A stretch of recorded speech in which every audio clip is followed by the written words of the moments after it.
तो तुम्हारे जन्म जन्मांतर के पाप कर्मों का ढेर ये कम हो जाएगा। तो इस कलयुग के कमजोर जीवों के लिए महापुरुषों ने सेवा रखी। भक्तों के जागे भक्त जिन्हें गुरु सेवा मिली, उन भक्तों का भाग जा दिया जिनको सेवा में लगाकर जो काम कोई नहीं कर सका, पाप कर्मों की माफी वो महापुरुषों ने करा दिया। जब तक पाप कर्मों की गंदगी नहीं हटेगी, कोई जीवात्मा इधर सुधर जा नहीं सकती। आप लोग बड़े भाग्यशाली हो जो ऐसे समय में आ गए और इस परमार्थी सेवा का अवसर मिल गया। इसलिए सेवा को आगे रखो। किसी तरह की सेवा का इशारा हो जाए, ये समझ लो हमारा कोई काम होने वाला, हमारे कोई पाप कर्मों की माफी मिलने वाली। तो सेवा में आलस मत करो। सेवा के सिवा कलयुग का जीव कुछ कर ही नहीं सकता, क्योंकि मन साफ देता नहीं, मन साफ निर्मल है नहीं।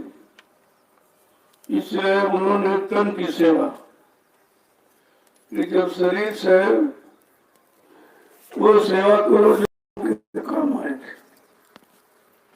तुम्हारा तो काम हो ही रहा, पाप कर्मों की गंदगी हट रही, लेकिन जो सेवा करके जो स्थान तैयार होगा वो आगे आने वाले करोड़ों लोगों को लाभ देगा। वो लाभ तुम्हारे खाते में रहेगा। वो यही सेवा का खाता तुम्हारा उधर भी काम कर देगा, क्योंकि तुमने वो सेवा की है जिससे तमाम जीवों का लाभ, परिवार में, समाज में, देश की सेवा में तो अपना ही लाभ है। केवल मतलब यानी स्वार्थी सिद्ध होता। लेकिन जब महापुरुषों का इशारा हो जाए और सेवा का अवसर मौका मिल जाए, समझ लो तुम्हारा काम, तुम्हारे काम से तमाम लोगों का काम हो जाएगा। सबसे सेवक धर्म कठोरा, सिर भर चले धर्म स्मोरा। आज सबसे बड़ा धर्म है सेवा। वो सेवा जिससे तमाम लोगों का लाभ हो, तमाम जीवात्माओं का कल्याण हो, तमाम जीवों को अपने सुधार का अवसर मौका मिले, तमाम जीवों को सुमरन ध्यान भजन करने का स्थान मिले। तो ये छोटी मोटी सेवा नहीं है। प्रेमियों को समझना चाहिए कि हम सब इतने अंदर से कमजोर हैं, मन भी कमजोर है, तन भी कमजोर है। तो इन कमजोर जीवों के लिए कोई छोटा मोटा आधार बना दिया जाए जिससे वो कुछ अपने लिए कर सके। तो इस सेवा से बढ़ के कुछ नहीं। जो आप भी मिट्टी की सेवा कर रहे हो, ये छोटी मोटी सेवा नहीं है। ये जो मिट्टी डाल रहे हो, ये है नींव, अध्यात्म की नींव, अध्यात्म पाने की, आध्यात्मिक स्थान बनने की नींव है। जब ये नींव पर इमारत खड़ी हो जाएगी, कितने लोगों को लाभ देगी, कितने लंबे समय तक ये जीवों के परमात्मा का आधार बना रहेगा। तो आप ये मिट्टी को मिट्टी मत समझो, ये समझो कि हमारा शरीर एक दिन मिट्टी हो जाएगा। तो इस शरीर को मिट्टी में मिल जाने के पहले अगर हम इस मिट्टी से अपना काम बना लें और ये शरीर हमेशा के लिए मिट्टी से मिलने से बच जाए, यानी काल माया के देश में आने से बच जाए, तो छोटा मोटा काम नहीं है। अब यह इससे छोटी सेवा और कोई हो नहीं सकती, और कम सब कलयुग के जीवों के लिए इससे और छोटा कोई सेवा नहीं है। कोई छोटा इससे मेहनत कर्म नहीं है। इसलिए मैं तो अचानक आ गया, क्योंकि शाम को तो आप सेवा करते रहोगे। सेवा ही भजन है, सेवा ही आपका सबसे बड़ा परमार्थ है, और ये इसके अलावा जो कुछ कर ही नहीं सकता। देखो ये मिट्टी कितने लोगों के भाग्य को बनाएगी, कितने लोगों की किस्मत को जगाएगी, कितने लोगों को सच्चे अच्छे रास्ते पर चलने की प्रेरणा देगी, और कितने लोगों के संचित पाप कर्मों को खत्म करेगी। आप इसे छोटा मत समझिए। ये देखने में तो मिट्टी है, लेकिन कितना बड़ा काम होगा, कितनी बड़ी चीज लोगों को मिलेगी, ये तो आगे आने वाले समय में सबको दिखाई देगा। जय गुरुदेव, जय गुरुदेव, जय गुरुदेव। अब आप उठिए और सीधे सेवा में लग जाइए। मैं भी आऊंगा, वहीं पर रहूंगा, ऐसे नहीं है कि आप सब लोग चलिए और सेवा में लग जाइए। जितनी जल्दी काम हो जाए उतनी जल्दी आश्रम का निर्माण शुरू हो जाए। मैंने सब जगह सूचना कर दी है। ये 6 जिलों को खासकर इन्हीं का तो सौभाग्य है, इन्हीं को अवसर मिला। अगर ये चूक गए फिर इससे अच्छा अवसर परमार्थ का कोई नहीं होगा। तो जितने लोग हो सब थोड़ा थोड़ा, कुछ नहीं तो 25-25 डेली जरूर करो। फिर आप जो भंडारे की सेवा उसमें लग जाओ या और कोई सेवा उसमें लग जाओ, लेकिन इस सेवा से चूको मत। ये मत समझो हम मिट्टी ढो रहे हैं, ये समझो हम अपने कर्मों के पाप को ढो रहे हैं। पाप को धो रहे हैं, मिट्टी नहीं है।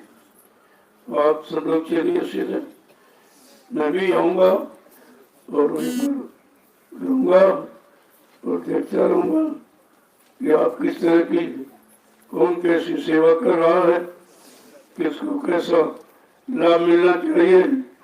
ये सब चीजें आपके साथ जुड़ी हुई है, आपको लाभ देने का ही है। आधार मालिक की प्रेरणा से बना है, तो आप सब उसको समझें और उसको करें। अब आप चले। जय गुरुदेव, जय गुरुदेव, जय गुरुदेव, जय गुरुदेव। नाम किसका? प्रभु का। जय गुरुदेव। नाम किसका? प्रभु का। जय गुरुदेव। नाम किसका? प्रभु का। प्रभु का पर प्यारा नाम, प्रभु का प्यारा नाम, प्रभु का प्यारा नाम।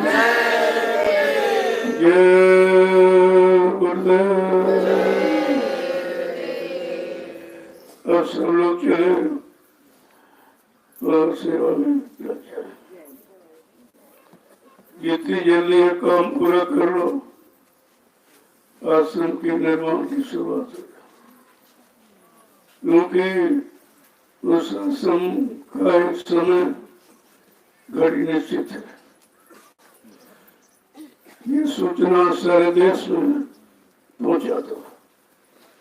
कोई ये न कहे हमको सेवा का अवसर नहीं मिला, क्योंकि जैसे आप जानते नहीं हो, समझते नहीं हो कि कितना बड़ा काम और कितना बड़ा लक्ष्य और उद्देश्य की पूर्ति का ये आधार है।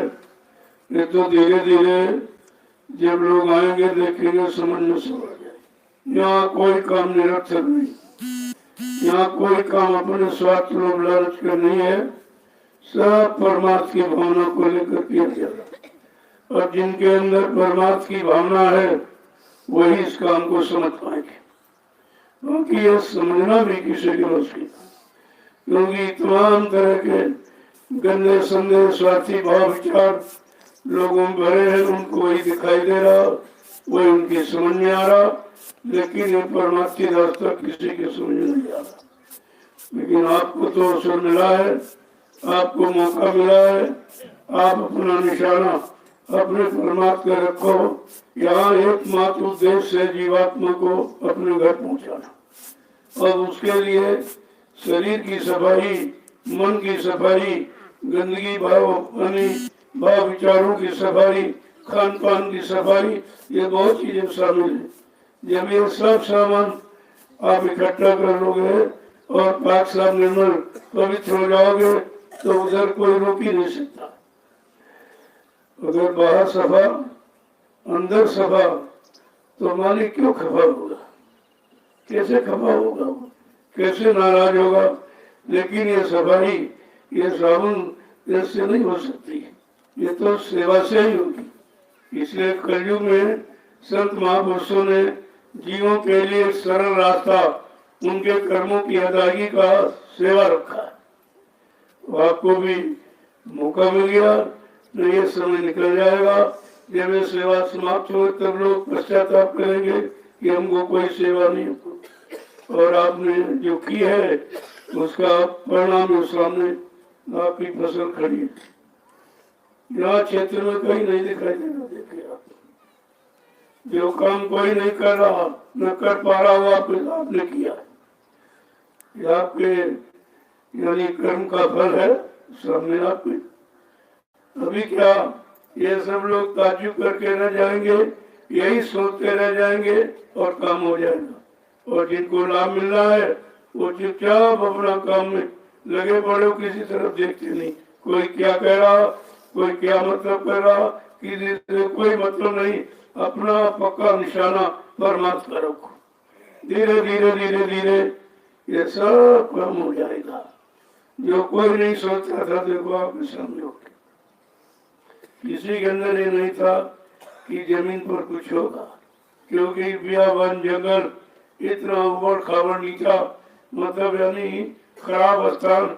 लेकिन आज लोगों को नहीं मालूम था इस खराबी में कितनी बड़ी अच्छाई का यानी भंडार छिपा हुआ है, क्योंकि 88,000 ऋषियों की तपोभूमि है। जहाँ आप खड़े हो, यहीं पर खड़े होकर ही उन्होंने कितने हजारों वर्ष तक तपस्या की थी।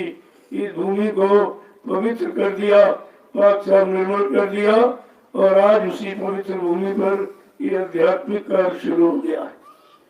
उनकी भी आत्मा को शांति मिलेगी कि मैंने जो तपस्या की और तो कुछ विचारे नहीं कर पाए, क्योंकि उस समय सदगुरु नहीं आए थे, उनको अध्यात्म का रास्ता मिला नहीं, जीवात्मा जगाने की युक्ति मिली नहीं, और पाप कर्मों की अदायगी हो जाए ये सेवा का भी आधार किसी ने बनाया नहीं था। तो उन्होंने तो एकमात्र तपस्या ही किया, खड़े होकर सब कुछ छोड़कर त्याग कर आज उस भूमि पर उनको भी लाभ मिलेगा। जब किसी बनाई या कोई कमाई तो अच्छी जगह खर्च होती है, अच्छा काम होता है, तो उसको भी शांति मिलती है कि आज मेरी तपस्या धन्य हो गई।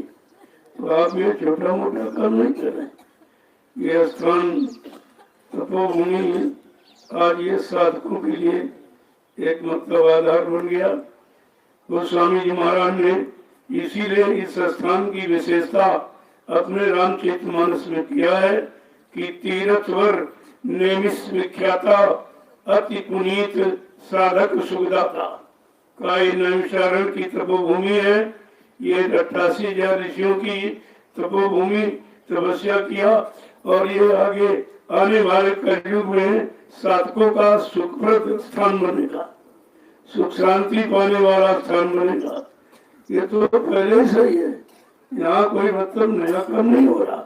अब लोग न उसे समझ पाए और जो हो रहा है इसे भी नहीं समझ पा रहे। यहाँ कोई अपनी इच्छा, अपनी मनमुक्ता, अपने स्वार्थ लोभ लालच का कोई काम नहीं होता। लेकिन जब लोग समझ जाएंगे, जब लिखा है तीर्थ पर नैमिष विख्याता, तीर्थों में तीर्थों का राजा नेमिस विश्व विख्यात है। देखिए कितनी बड़ी चीज, अति पुनीत, बड़ा ही पवित्र है और साधकों को सुख देने वाला।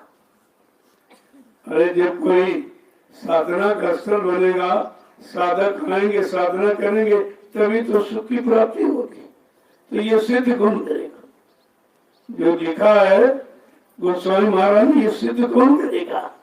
यहाँ तो स्वार्थ का एकदम भंडार खुला हुआ, सब स्वार्थी, सब लूटने, सब लेने वाले, कोई देने वाला ही नहीं, सब पूजा पाठ और साधना करने वाला कोई नहीं। और लिखा है साधकों को सुख देने वाला। ये इसका मतलब जब कोई ऐसे स्थान का निर्माण होगा जहाँ से परमार्थ का भाव जगेगा, परमार्थी विचार बनेंगे, लोग परमार्थ के रास्ते पर चलेंगे और तभी तो उनको आत्मिक सुख और आत्मिक आनंद मिलेगा। तो जो लिखा है उसी को सिद्ध किया जा रहा। और आज तक तो किसी ने इस पर विचार ही नहीं किया कि क्या लिखा है। नेमिस की कृति यानी रत्नों व्याख्या है और कितनी महिमा है जो सारे विश्व के लिए होगी। जब कोई ऐसा कार्य किया जाएगा, ऐसे स्थान का निर्माण हो जाएगा, लोग बैठेंगे जिससे विश्व को सुख शांति मिले। ये हिंदुस्तान की बात नहीं है, विश्व के लिए। तो आप कितनी बड़ी नींव डाल रहे, मिट्टी डालकर, कि सारे विश्व को सुख शांति मिलेगी। जय गुरुदेव, जय गुरुदेव, जय गुरुदेव। ये नाम विश्व को सुख शांति देने वाला, विश्व को जगाने वाला, तो विश्व के अंदर वैचारिक क्रांति का भाव पैदा करेगा, सबके विचारों में परिवर्तन। वो अन्य युगों की बात, काल शक्तियों का मार काट खून खराबा वाला नहीं, केवल अपने अच्छे सच्चे भाव विचारों से सारे विश्व को सुख शांति देगा। तो जब कोई व्यवस्था बनेगी, कोई आधार बनेगा, तभी तो शांति मिलेगी लोगों को। अब केवल कहते रहो, चिल्लाते रहो तो क्या शांति मिल जाएगी? तो यहाँ सब किया जा रहा, सब क्रियात्मक रचनात्मक कार्य। यहाँ कोई भाषण स्पीच करने की जरूरत नहीं, वो तो पहले से कह दिया गया कि भूमि पर जब कोई ऐसा काम होगा जो विश्व को सुख शांति देने वाले, तो कोई चीज जब बनेगी और मतलब बनी, तभी तो लोगों को लाभ मिलेगा और उसको बनाने में आप आगे आ गए। इसे तो अभी यहाँ के तो लोग समझ ही नहीं पाएंगे। पहले भी जहाँ काम हुआ वहाँ के लोगों ने कुछ नहीं सुना, केवल निंदा, आलोचना और स्वार्थ। इन्हें परमार्थ नहीं दिखाई दे रहा। ये भूमि परमार्थ के लिए ऋषि मुनियों ने, 88,000 ऋषियों ने हजारों वर्षों तक तपस्या करके इसे पावन पवित्र बनाया, लेकिन इसका भाव किसी में भी नहीं। इस क्षेत्र में इसका महत्व कोई जानता ही नहीं, किसी को पता ही नहीं। जबकि 10 जुलाई से 23 जुलाई 1997 में इसी छोटी सी नदी के किनारे गुरु पूर्णिमा का कार्यक्रम किया गया और आखिरी दिन ये कहा गया कि बच्चा 88,000 ऋषियों की तपोभूमि है, यहीं से सतयुग के अंकुरण निकलेंगे।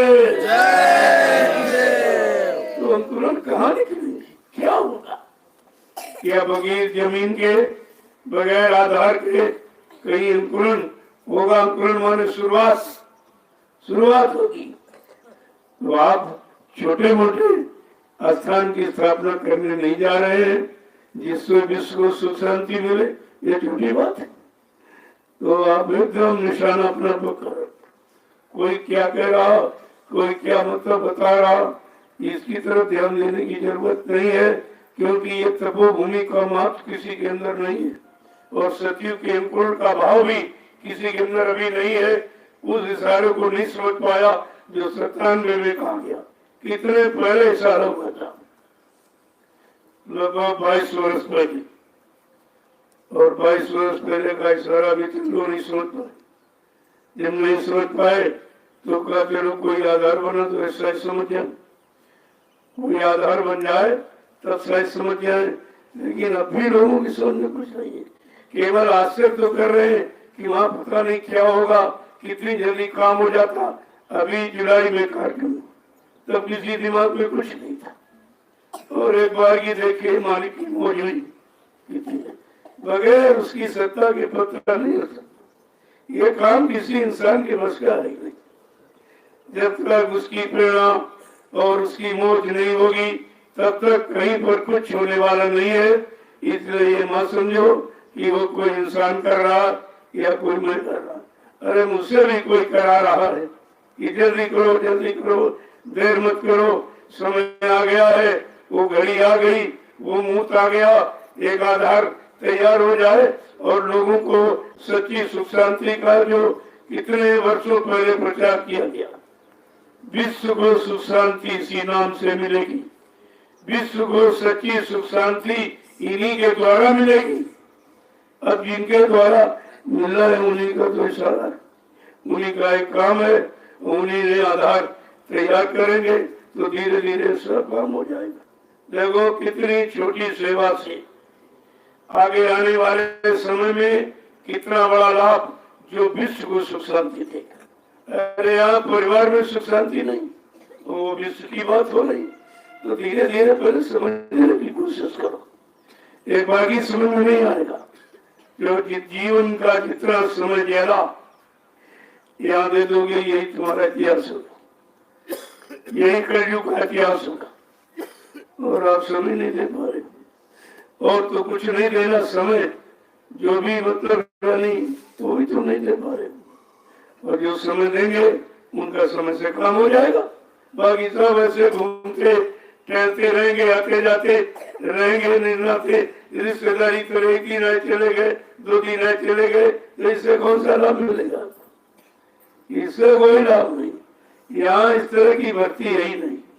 तुम अपनी तरफ से कुछ समझ लो कि हम भर्ती हो गए, हम अध्यक्ष बन गए, हम अधिकारी बन गए, ये कुछ नहीं है, ये सब कुछ नहीं। ये तो आपको एक जिम्मेदारी दी, चलो जिम्मेदार बनकर ही जिम्मेदारी निभा लो। चलो तुम्हें सम्मान मिल जाए पर उसी से काम कर लो, और जब कुछ नहीं कर पा रहे हो तो यहाँ कुछ मिलने वाला भी नहीं। ये आने जाने वाला स्थान नहीं, आने जाने वाला स्थान वो उधर बने, वो उधर नहीं, यहाँ नहीं। यहाँ काम का स्थान है, काम का, नाम का और अपने धाम जाने का। इसके अलावा यहाँ कोई किसी तरह की बातचीत होती नहीं, कोई चर्चा नहीं होती। तो अब आप सीधे जो तुम्हारा निशाना है मुख्य सेवा का उसी में जय गुरुदेव, जय गुरुदेव, जय गुरुदेव। नाम किसका? देखो जैसे घटना संग बने फौरन आप हो जाइए। तुम इधर उधर सोते फोते रहोगे तो जीवन निकलेगा। बहुत सोए हो, क्या मिला? जितना सोया उतना खोया, और अभी जो समय वो भी खोने के चक्कर।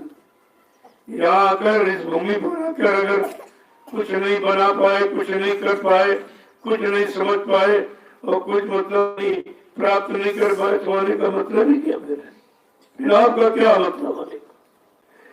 तो ये लोग तो अभी कुछ नहीं, यहाँ के तो बिल्कुल कुछ समझ ही नहीं पाए, क्योंकि इन लोगों ने कुछ किया ही नहीं।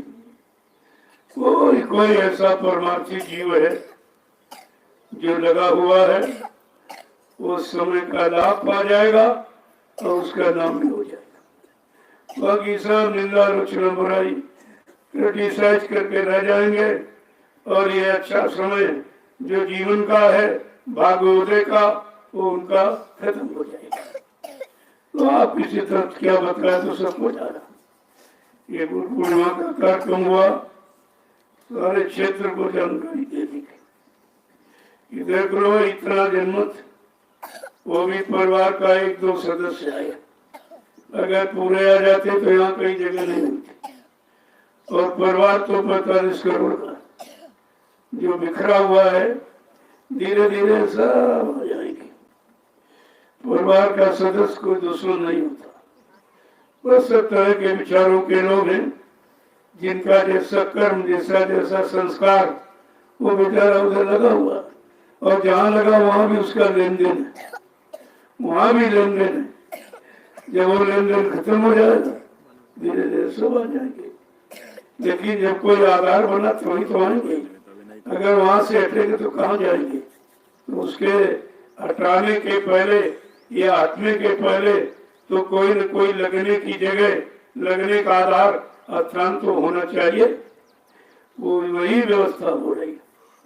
धीरे धीरे धीरे मालिक की जैसी मौज होती जाएगी, उनकी प्रेरणा वो जीत आएगी, उनका बल शक्ति ताकत मिलती जाएगी, तो ये सब धीरे धीरे हो जाएगा। ये इंसान के बस का नहीं काम, तो नहीं कहा यार, ये काम नहीं इंसान का, ये काम है सतगुरु भगवान का। वो है भगवान। भगवान भाग्य का मान माने निर्माण करने वाले भगवान कोई अकल शकल नहीं होती। भगवान कोई आम नाम नहीं होता जो भाग्य का निर्माण कर दे, सोए भाग्य को जगा दे और किस्मत को खोल दे और बना दे, वो समय का भगवान होता। लोग भगवान की बात नहीं जानते और काल शक्ति को भगवान कह रहे। अरे उसने किसका बात बनाया? उसने तो सबको मिटा दिया, मार काट खून खराबा करके प्रतियोगी में पहुंचा दिया, उसको लोग भगवान कहते। वो तो भगवान की परिभाषा नहीं जानते, भगवान किसे कहते। आपको एक आधार मिला है, चुपचाप अपना सेवा मिला, किसी तरफ देखना सुनना शुरू कर दो तो सेवा से हट जाओ। क्योंकि सेवा का अर्थ कोई जानता नहीं, इसका महत्व कोई जानता नहीं। आगे आने वाले भविष्य में कितना बड़ा गुल खिलाएगी ये मिट्टी, ये भी किसी को नहीं मालूम। लेकिन आप तो लगे हुए, धीरे आप सेवा में चलिए तो मैं भी आऊंगा। जय गुरुदेव, जय गुरुदेव। मैंने सोचा कि रात के अंदर होगा, शाम को नहीं पूछा। अरे आपने शाम को तो शुरुआत कर दिया। ये जो नींव डाली है मिट्टी की छोटी मोटी चीज, देखो मालिक की प्रेरणा से धीरे धीरे आपके स्थान के लिए जमीन अपने आप बढ़ती चली जा रही। और जिनको जमीन से लाभ दिलाना वो जमीन में देखो सबका योगदान है। जिसको जैसे लाभ मिलना है वो इतना ही योगदान अपना देता रहेगा। तो धीरे धीरे वो भी इस मूल सिद्धांत को समझ लेगा और जो असली मुकाम मंडल उसकी जानकारी उसको भी हो जाएगी। आप देखते रहिए कैसे कैसे काम हो रहा है, कैसे कैसे मालिक दया कर रहा है और कैसे कैसे भाव लोगों के अंदर पैदा करेगा और धीरे धीरे सबको परमार्थी सेवा का मौका मिल जाएगा। जय गुरुदेव। अब यह है कि सब पहचान ले जान ले तो फिर खेले क्या रहे। अरे भाई सब जान जाए तो लीला किस बात की, और सब अगर देख ले तो अज्ञातवास किस बात की। तो बात तो आपको समझनी चाहिए। तो काम तो काम ही है, काम तो करने से होगा, चिल्लाने से तो होगा नहीं। और यहाँ चिल्लाते सब है, कोई सद्युत पार्टी बनाकर कोई कुछ कहते कोई कुछ कहते। इतनी दुकानें खुल गई कि लोगों को सत्य का ज्ञान ही नहीं है कि सत्य क्या। इतने लोगों वो 80 में ही कहा गया था तमाम गुरुद्वारे बन जाएंगे, तमाम दुकानें खुल जाएंगी, तमाम मत मतांतर फिरके चल पड़ेंगे, लेकिन मत मतांतर के अतिरिक्त एक सर्वमत है जिसको सारे मत के लोग मानेंगे, जहाँ से सबका लाभ होगा, सबका परमात्मा ने कहा। तो ऐसी चीज अभी क्योंकि कभी किसी ने किया है नहीं। इस तपोभूमि पर तो सब स्वार्थी हैं, सब लूटने खाने वाले हैं। कोई परमार्थ की न बनाने की चिंता, न परमार्थ की उनको जानकारी, न मतलब यानी भगवान मिले कि नहीं मिले, लेकिन सामान और मान मिलना चाहिए। भगवान की किसको चिंता है? यहाँ तो भगवान की परिभाषा जब नहीं जानते तो भगवान की प्राप्ति कैसे करें? बस ये है किसी तरह ये मिल जाए, वो मिल जाए, वो मिल जाए, वो मिल जाए, लेकिन नहीं मालूम ये सब मिट्टी में मिल जाएगा। जो तुम मिलने की बात सोच रहे हो, जो तुम इकट्ठा कर रहे हो, ये मिट्टी है। तुम्हारा शरीर ही जिस दिन मिट्टी में मिल जाएगा, सब तुम्हारा इकट्ठा सामान सब मिट्टी में, कुछ नहीं। तो होगा आपने किया क्या जीवन में? यही सब कंकड़ पत्थर इकट्ठे करते हैं। ये कंकड़ पत्थर। एक बार रविदास जी अपना जाति कर्म नहीं छोड़ते। संत महापुरुष सब जातियों में आए ताकि लोगों के अंदर से जाति का भाव खत्म हो जाए। कि संत महात्मा किसी जाति में नहीं बने, किसी परिवार में नहीं बने, और किसी मान सम्मान, रुपए पैसे, धन दौलत में भी नहीं बने, और जमीन से भी नहीं बने। ये जमीन तो लोगों के लिए आगे आने वाले समय में कितने लोगों का भाग जगेगा, कितने का परमात्मा बनेगा, ये लोगों को मालूम ही कहाँ है। ये सब क्यों हो रहा? तो रविदास जी जूता तो जाति के चमार जाति में आ गए। चमार वाले कोई जाति नहीं है, जो चमड़े का जानकार उसको चमार, लोहे का जानकार लोहार, लकड़ी का जानकार बढ़ई, सोने का जानकार सुनार। ये सब जाति मतलब कर्म पर के अनुसार जाति बना दिया गया था। और जाति धीरे धीरे जात खत्म, जाति बन गई, जाति बन गई, और जात जात जात जात सब चला गया, कुछ नहीं बचा, सब कुछ चला गया। तो पुराना जूता रविदास जी बनाते थे और एक पैसा लेते थे। तो लक्ष्मी जी ने कहा विष्णु भगवान से, अरे बड़ा सच्चा भक्त है, बहुत अच्छा है, कितना ईमानदार, कितना सीधा, कितनी सादगी में। अब वो क्या जाने, लक्ष्मी भी क्या जाने, महापुरुष नहीं, ये उसको भी नहीं जानता है।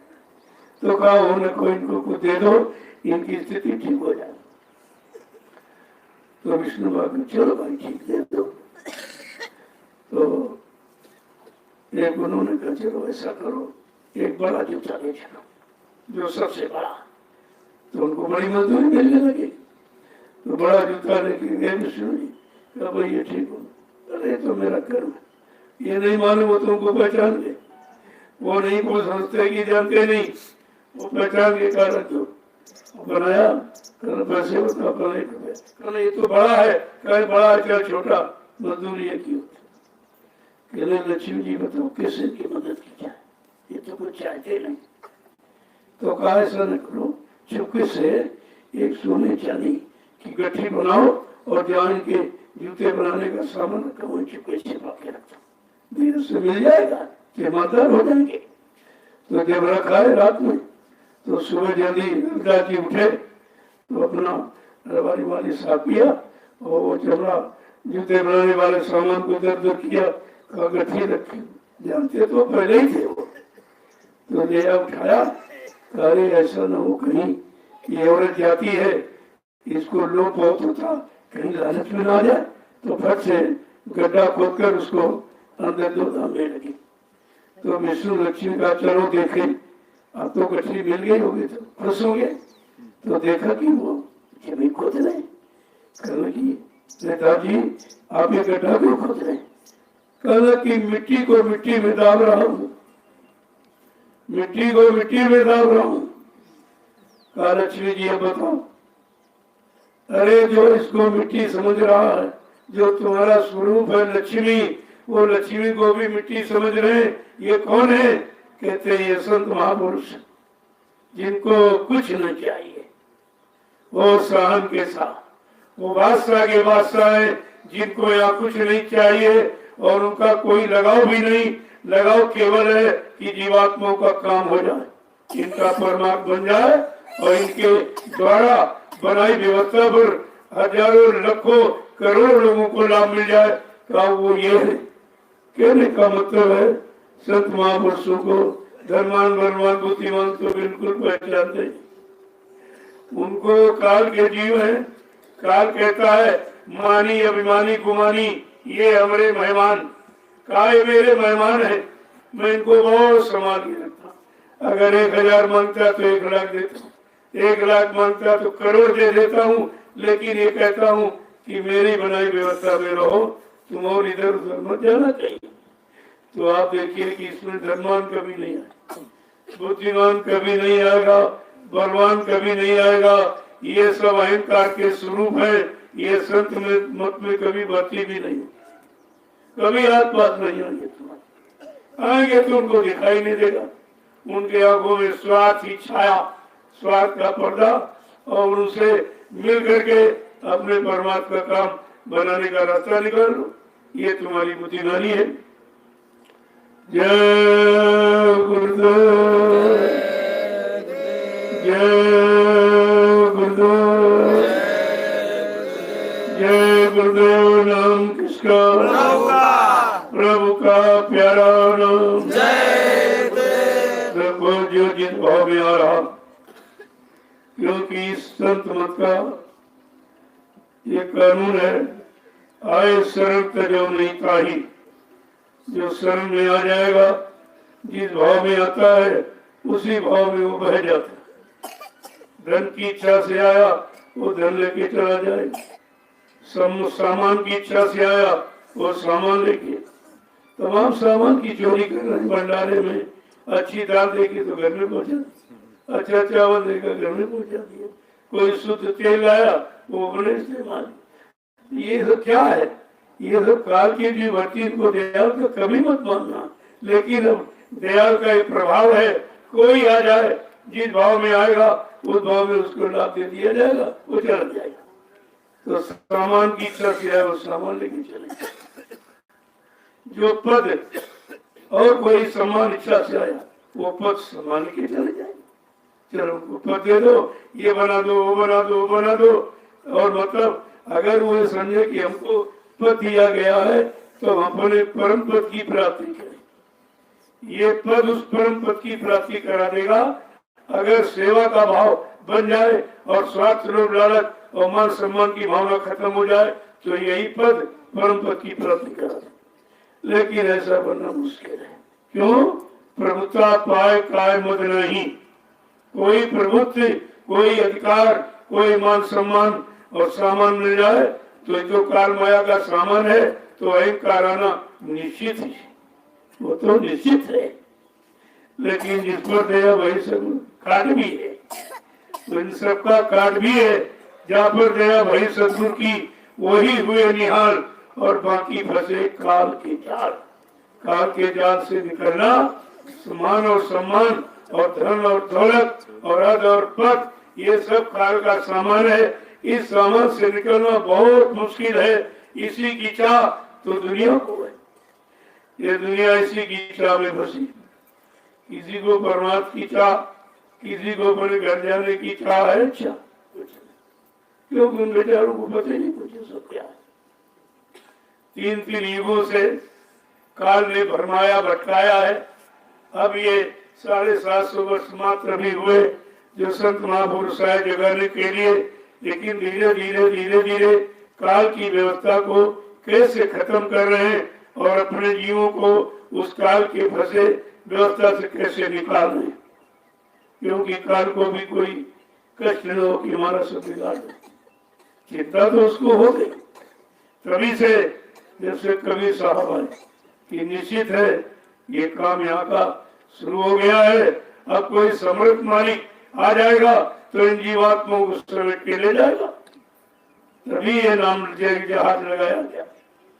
कहा था बच्चा, मैंने जय गुरुदेव नाम का इतना बड़ा जहाज लगाया, अगर सारा विश्व मेरे जहाज पर बैठ जाए तो एक कोना भरेगा, एक ही कोना भरेगा। इतना बड़ा जहाज, तो क्या जहाज खाली चला गया? कह रहे वो जहाज लगाने वाला मर गया, ले जाने वाला मर गया, तो इस जहाज को ले कौन जाएगा और इस पर लोग सवार कैसे होंगे और कैसे घर पहुंचेंगे? सब भूल गए। सारी हकीकत सत्यता सब भूल गए। किसी को कुछ नहीं मालूम। पहले भी आप ना जान पाए और आज भी नहीं जान पाओगे। ये आधार उसी व्यवस्था को आगे बढ़ाने का है। यहाँ कोई इधर उधर की न बातें होती है, न इधर उधर का कोई काम होता। अब इस काम को समझेगा और जो कभी काम किया। यहाँ तो सुना भी नहीं कि परमात्मा को होता भी है क्या। यहाँ ये भी नहीं, 4 वेद 6 7 18 पुराणों में भी ये नहीं है कि आत्मा कभी देखती है, क्या परमात्मा से मिलती है, आत्मा जगाने वाला इस धरती पर कौन है, किसको अधिकार है, ये भी कुछ नहीं मालूम। कोई चर्चा इस तरह की नहीं है और आपको उसी विशुद्ध चर्चा से आपको अवगत कराया जा रहा। तो इसको धीरे से समझो। अब चलो आप उस शरीर की मजाई, जो शरीर से गंदे पाप बुरे कर्म हो गए, धीरे से मिट्टी से मांझो, साफ कर दो। ये मिट्टी सब साफ कर देगी, सब उसी के लिए। सब लोग मिट्टी के उठा, कोई भी ये सबका है। ऐसा नहीं कि आप कोई सेवा में लगे हैं तो ये नहीं करें। ये जाइए सबसे पहले डाला, उसके बाद भंडारी सेवा लग जाओ। तो भंडारे की सेवा का लाभ अलग और ये जो आदेश, इसका लाभ अलग है। आदेश पालन जैसे सेवा का आदेश हो गया और लोग सेवा उसूल के लिए आते, अपनी सेवा देते नहीं। अरे उसूल के लाते हो तो प्रेमियों की सेवा है। आप उसूल के ले आए हैं और सही जगह लगा रहे, इसका तो लाभ मिलेगा। लेकिन जो आदेश सेवा का हुआ वो आपने तो सेवा दी नहीं, उस आदेश से आप वंचित। ये मत सोचा करो, ये आपको सोचना गलत है। आप उसे जो एक आदेश, उससे आप वंचित, ये आप देते नहीं। अरे तुम भी अपना कुछ कर लो। जब लोगों की सेवा का इतना बड़ा महत्व बताते हो, समझाते हो उनको, सेवा दो, बड़ा लाभ मिलेगा, तो क्या तुमको लाभ नहीं मिलना? तुम्हें लाभ नहीं लेना क्या? वो तो तुम ले आए हो उनकी सेवा, जिनकी सेवा लगी उनको लाभ मिलेगा। तुमको केवल लाने का छोटा बहुत परसेंटेज टाइप मिल जाएगा। लेकिन जब आप भी कुछ सेवा गाड़ी कमाई कर दोगे, उसका लाभ अलग। तुम्हें तो दो लाभ है, प्रेमियों को लाने की सेवा और अपनी सेवा, ये तो डबल लाभ आपको देगा। तो आधार बन गया है 5 किलो चावल और 25 रुपए। देखिए मतलब धान, 5 किलो धान में 3 किलो चावल निकले, चावल धान दे, जो सुविधा हो। और इतनी छोटी सेवा किसी ने कभी रखी, आज भी कोई नहीं लेगा। और इस छोटी सेवा से आपके सामने कितना बड़ा काम हुआ है, ये गुरु पूर्णिमा का। कितने लाख लोगों को भोजन मिला और फिर भी लाखों रुपए का बच गया। वही तो ये सब चल रहा था उससे बराबर। ये जो भंडारों में हजारों प्रेमी रोज भोजन पा रहे, कभी बढ़ गए 2000 से कम तो कभी नहीं रहते। देखिए आप, तो इसलिए ये 4 कार्यक्रम राष्ट्रीय और अंतरराष्ट्रीय कह लो तो वो ठीक।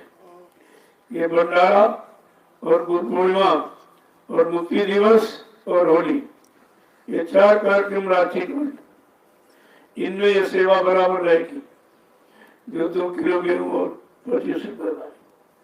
तो जो बच्चे नहीं आ रहे, घर के बूढ़े बुजुर्ग नहीं आ रहे, लाभ तो रखा तो गया। जो जानवर आप पाले, वो भी उनके अंदर भी जीवात्मा है। तो यहाँ तो शरीर की बात नहीं है, यहाँ जीवात्मा को लाभ देने का इशारा है। तो उनका भी दे दो, क्योंकि तो उनका दूध खाते हो, मतलब यानी उनकी सेवा आप लेते हो, तो उनका भी अगर दे दो तो उनकी भी जीवात्मा का कल्याण हो जाए, तो अच्छी बात है। यहाँ जो भी इशारा होगा वो अंदर के लाभ, बाहर में लाभ तो शरीर से ले आओगे, शरीर से कमाओगे और देखो उसका तो लाभ है ही। लेकिन इस कमाई को परमार्थी रास्ते पर और परमार्थी काम में खर्च कौन करेगा? विचार तो इससे तुमने तो दान दिए, आंख बंद कर ली, लेकिन दान देना पुण्य नहीं है। जब कोई पुण्य काम में लगाएगा, और पुण्य काम के कौन लगाएगा? पुण्य आत्मा। जिसने आत्मा से पुण्य किया है, आत्मा से सत्य नाम की कमाई की है, वो पुण्यात्मा ही तुम्हारे इस यानी मतलब सामान को पुण्य कार्य में लगा सकता। तो यहाँ बेचारे वो रीति बना दी दान देना, लेकिन दान किसको देना? अरे आँख खोल के तो बंद की नहीं, तो कितना दान इधर नहीं से हो रहा है। कोई परवाह नहीं, तुम भी खराब वो भी खराब। उनको अनावश्यक सामान मिला, पैसा मिला, तो ये धन दौलत कलयुग की सब बुरे काम की प्रेरणा देती है। सब गंदा खान पान, गंदे भाव विचार, क्योंकि बर्बादी काम की उनको बर्बाद नहीं मालूम, परमात्मा क्या है?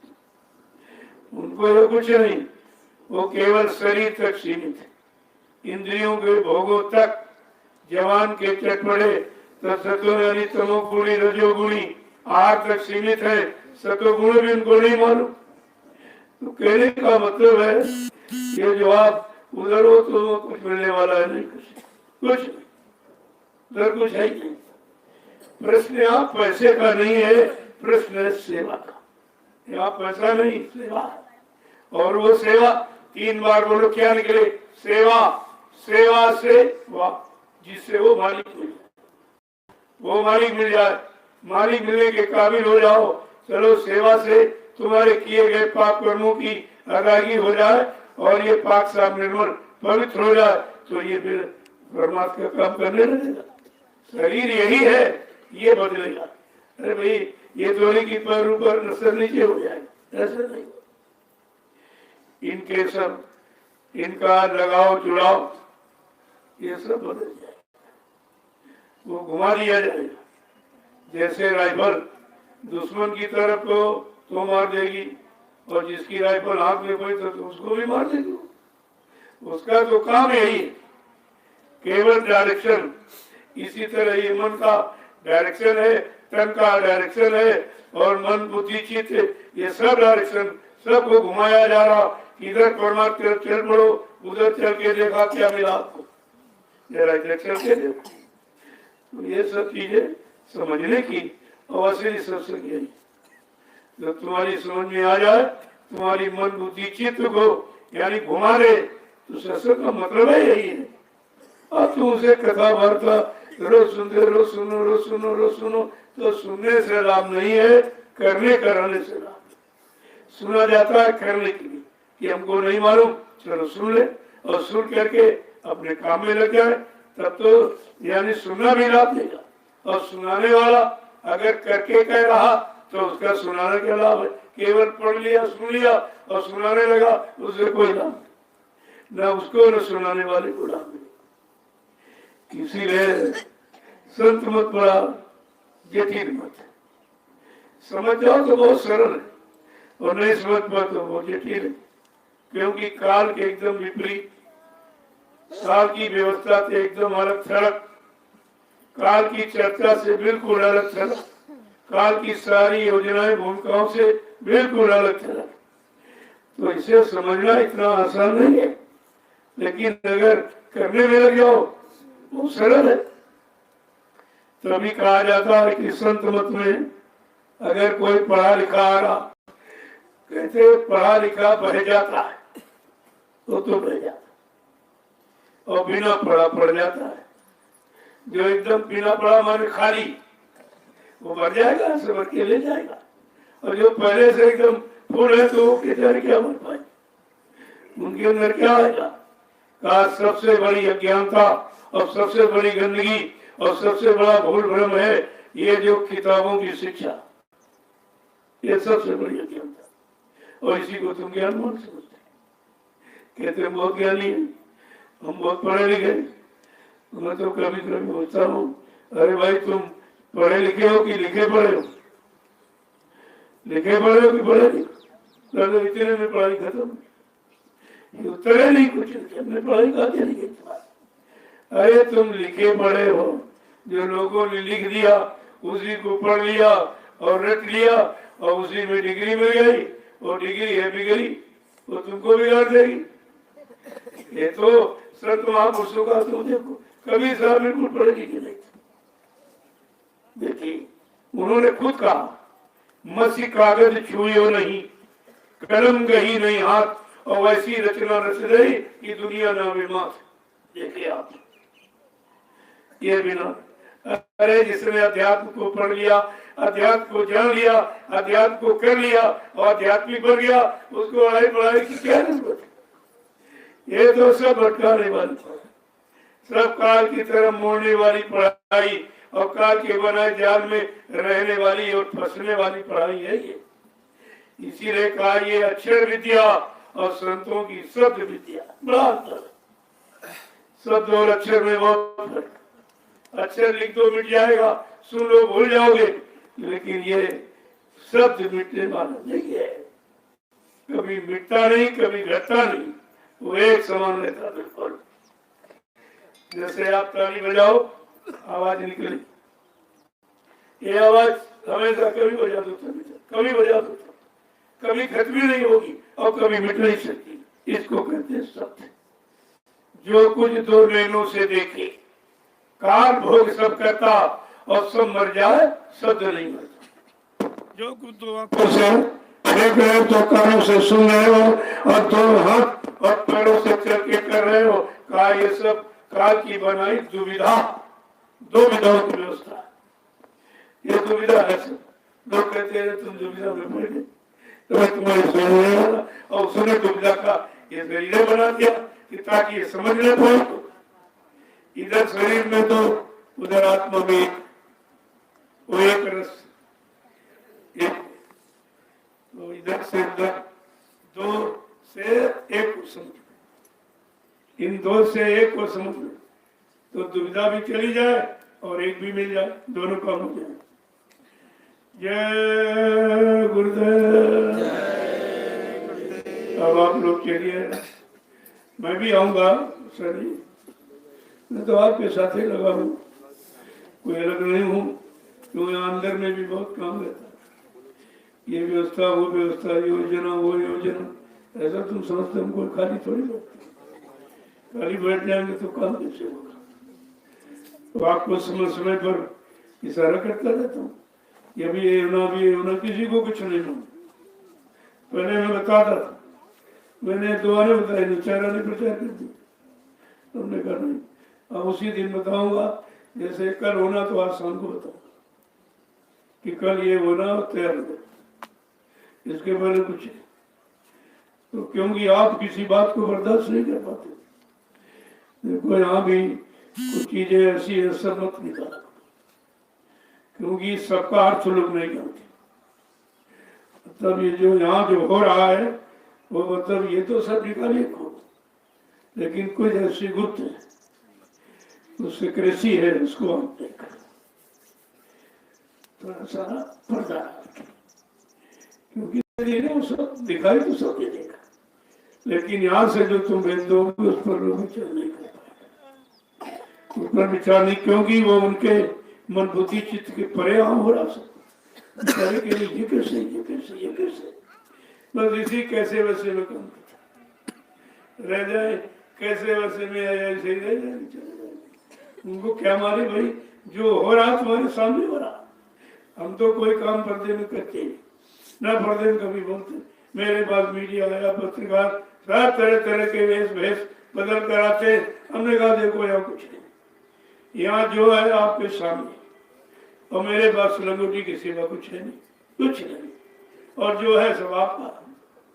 ये सब प्रेमियों का, मेरा तो कुछ है नहीं। मेरे पास लंगोटी भाई कैसे कृषि और करेगा, ना मेरा कोई बैंक बैलेंस है, ना कोई आता खाता है, ना कोई बक्सा तिजोरी, और जेब भी वाला कपड़ा नहीं। अब तो आपने ये दे दिया तो पहले ये भी आप दिया, मेरा तो कुछ है नहीं। ये कपड़े भी आप देते हो, एक रोटी सुबह एक शाम को, कभी कभी एक ही लेता हूँ, वो भी आप ही खिलाते। रोटी भी आपकी खाता हूँ, कपड़े भी आप ही करता हूँ, आपकी बनाई व्यवस्था में ठहरा हूँ। और ये गाड़ी मैं पैदल चलता, और मतलब यानी मोटरसाइकिल से प्रचार करने वाला था, मैंने ऐसा प्रचार होते किया था। लेकिन कहा नहीं नहीं भाई, बहुत बड़ा देश है और तमाम स्वार्थी लोभी लालचियों ने गुरु परिवार में विघटन पैदा कर दिया। आप जल्दी करो, गुरु के वचनों को एक बार फिर सुना दो, जाग जाए बेचारे लोग, ताकि इनको कहने का मौका न मिले। अरे भाई किसी ने बताया नहीं, मैं बहुत थोड़े दिनों का नामदानी था, मैंने बाबा जी का पूरा संदेश नहीं सुना, और उनकी कोई भविष्यवाणी या आगे काम की योजना मुझे मालूम नहीं, तो मैंने उसका मुझसे शुरू कर दी। फिर आपके सामने सुनो, चलो भाई एक बार जानकारी दे, तो मैं आदेश में बना, आदेश का पालन करता हूँ, और आप भी पालन किए तो आपका भी काम हो जाए, हमारा भी काम हो जाए। ऐसा नहीं है यहाँ जो भी आया उसका काम हो जाएगा, लेकिन यहाँ के अनुसार करो। कोई अपनी बुद्धि लगा ली अपनी मनमुक्ता में, तो आपका काम बिगड़ जाएगा, क्योंकि तुम्हारे मन बुद्धि चित्त के अनुसार यहाँ कुछ नहीं। तुम अपनी मन बुद्धि जहाँ पर लगाए हो वहीं पर रो रहे हो, वहीं चिल्ला रहे हो। परिवार में लगाया तो परिवार से दुखी, बच्चों में लगाया बच्चों से दुखी। अब आपने व्यापार में लगाया घाटा, उसमें दुखी। दुकान खोल दी काम नहीं, उसमें दुखी। महंगाई टैक्स इतने बढ़ गए, सब परेशान हो जाओ। ये तो आपसे पहले भी कहा गया था। अभी तुमने महंगाई क्या देखी? 1970 से ये शुरुआत की गई और रोज बताया गया कि आगे का समय बहुत खराब है। अभी तुमने महंगाई नहीं देखी। इतनी महंगाई ला दी तुम्हारी कमर टूट जाए। इतने टैक्स लगा दिए जाएंगे कि तुम दिन में तारे नजर आएंगे। तुम महात्माओं को समझते नहीं हो। वो पागल है ऐसे कह रहे हैं, अरे वो तीसरी आंख से देख के कह रहे हैं, और तुम्हारी दो भी साबित खुली नहीं। तुम दो से देख रहे हो, उसमें भी शंका, उसमें भूल भरम हो जा रहा, वो तीसरी आंख से देख के होता। कहा इतनी ऐसी ऐसी बीमारियां डॉक्टरों को पता नहीं चलेगा और एकदम रिटर्न से खत्म हो जाए। नई नई बीमारियां होगी, एक की दवा 100 में न मिलेगी। तब लोग हंसते थे, अरे बाबा जी तो पागल हो गए, ये क्या कह रहे। अब तुम आत्माओं को क्या दो? जो तुम्हारे हित में कह रहा उसको पागल कहते, जो तुम्हारे लिए लगा है कहा वो स्वार्थी लोग इस को कहते। बाती तो तुम्हारी समझ आती नहीं है। तो यहाँ तो सब तरह से समझाने की कोशिश काम को करके भी दिखाया जा रहा, और मतलब सत्संगी सुनाया जा रहा और भजन भी कराया जा रहा। ये तीनों काम कोई पर्दे में तो नहीं, और ये काम कहीं नहीं। कहीं चले जाओ और ये तीनों काम कहीं नहीं, और बिना तीनों काम के कोई काम होगा नहीं। सत्संग सुनेगा नहीं, सच्चाई बुराई अच्छाई नकली असली की पहचान ही नहीं होगी। जब पहचान हो जाएगी तो सेवा में भाव लग जाएगा, और सेवा करोगे तो भजन भी करोगे। जब सेवा नहीं करोगे तो भजन कभी नहीं कर सकते। अरे वो सीढ़ी है, सत्संग सेवा तब भजन, ऐसा नहीं। तुम तो सेवा करते रहे तो भजन कैसे होगा? तुम्हारा मन ही नहीं लगे। सेवा से मन को धो डालो, एकदम गंदगी साफ कर दो। जब डलिया रखोगे सारा गरुड़ गुमान घमंड खत्म। ये सबसे बड़ी गंदगी, गुरु गुमान खत्म। जैसे डलिया रखी, पाड़ा उठाया, कोई गंदी लेटिन पड़ी, उठाओ फट से गड्ढा खोद के दा दिया, अरे सब गरुड़ गुमान घमंड उतर जाएगा।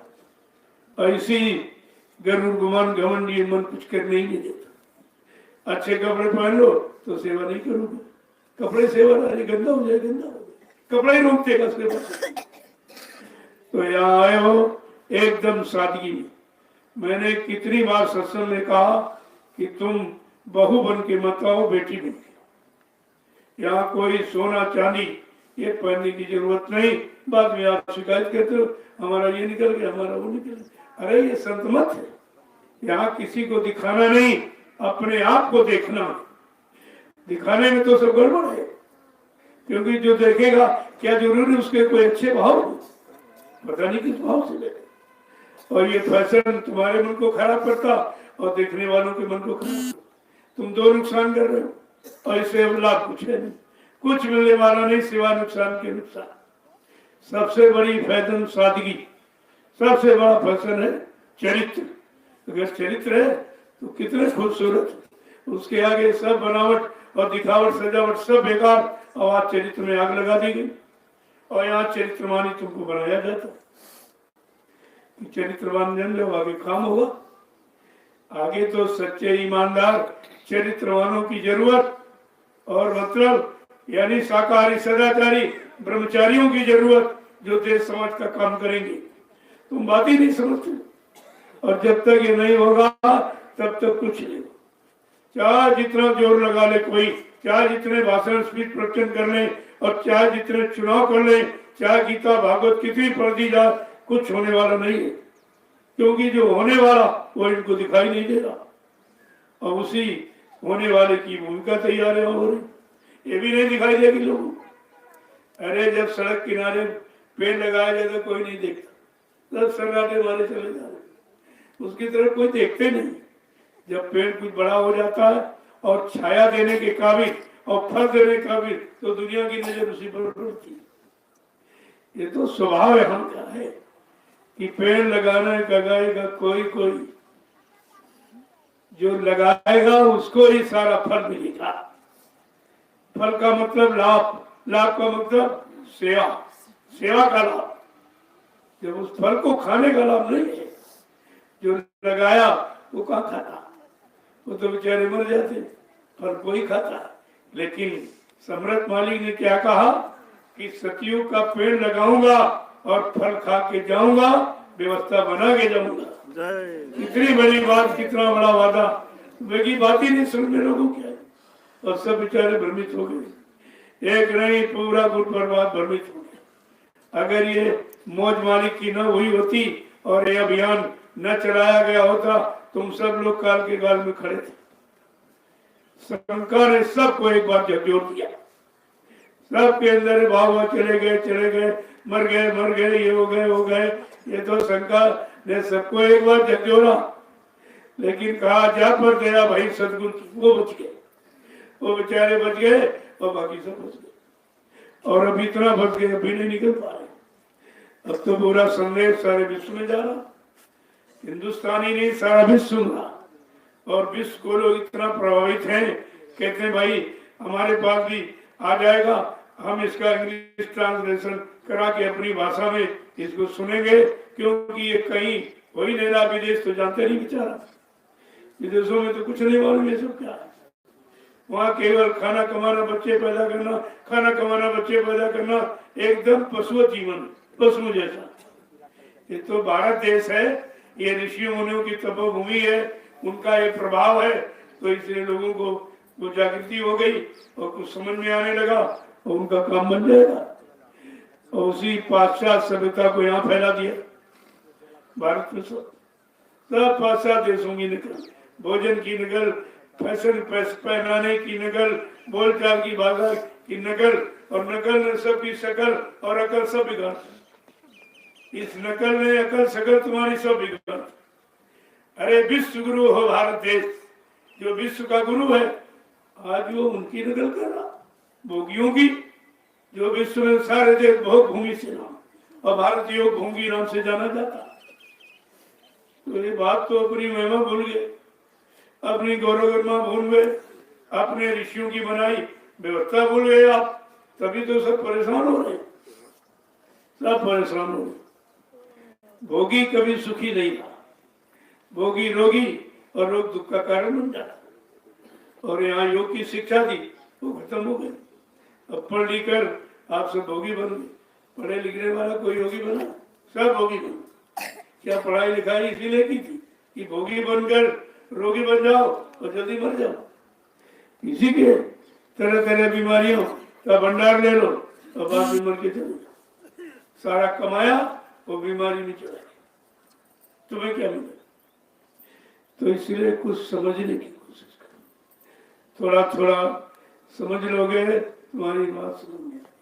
मैं बहुत ही इसीलिए बहुत ही थोड़ा बहुत कहता हूँ। अब तो पहले तो 4 घंटे 5-5 8-8 घंटे, शुरुआत में मैं 22 घंटे बोलता था, चलता था, बोलता।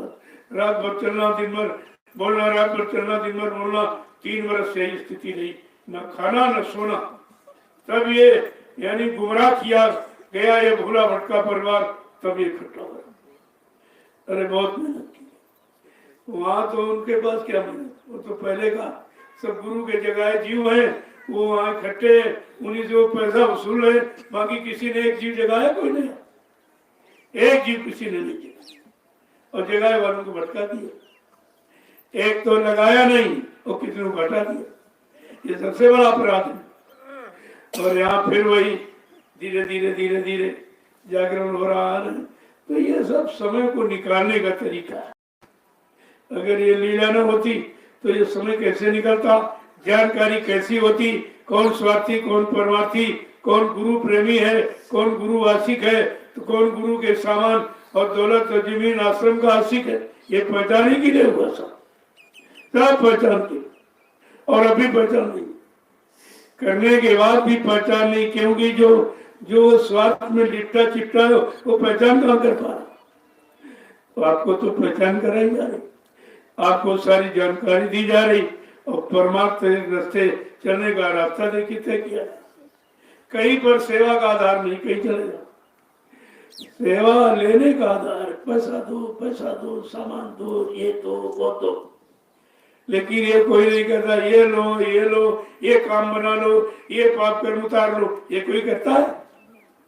तो आपको तो ये भी नहीं समझ में आता।